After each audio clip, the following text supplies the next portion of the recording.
Hi guys.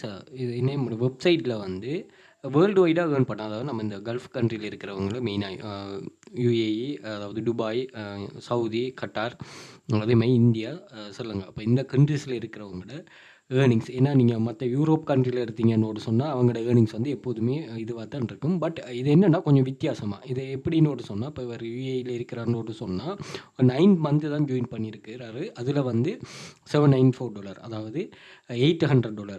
LKR வந்து $2,40,000 வரும். $2,40,000 LKR வரும். ஸோ இதை ஏர்ன் பண்ணியிருக்காரு. இவர் வந்து அந்த கண்ட்ரி சிட்டிசன் இல்லை.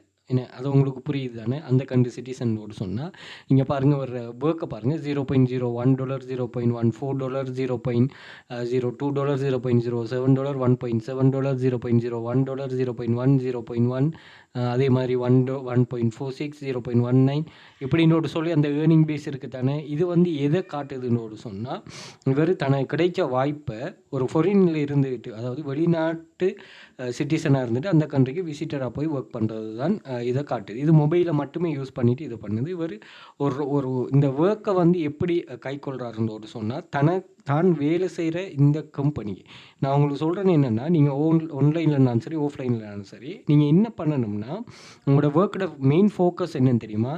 இந்த நீங்கள் ஒர்க் பண்ணுற வெப்சைட்டுக்கு வந்து உங்களோட ஒர்க் மூலமாக ப்ராஃபிட் வரணும்.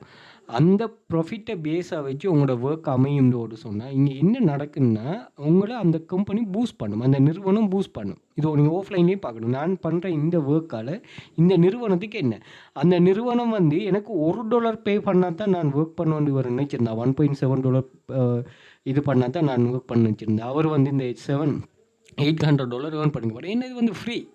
இப்போ இவங்க வந்து உங்களுக்கு ஃப்ரீயான ஒரு ஆப்ஷனை தான் தராங்க. அதே மாதிரி நான் இன்னொரு ரியலான ஒரு இதை ஒன்று சொல்கிறேன். என்னென்னா, இப்போ அவர் இது சர்வே கம்ப்ளீட் பண்ணுறாரு. அதே மாதிரி இதை பார்த்தீங்கன்னா டாஸ்க் கம்ப்ளீட் பண்ணார். டாஸ்க் சர்வே அப்படி கம்ப்ளீட் பண்ணுறாரு. ஓகே, இவர் ஷுவராக வந்து இந்த வெப்சைட்டில் மட்டும் ஒர்க் பண்ண மாட்டார். ஏன்னா இதே மாதிரி ரியலான வெப்சைட் நிறைய இருக்குது.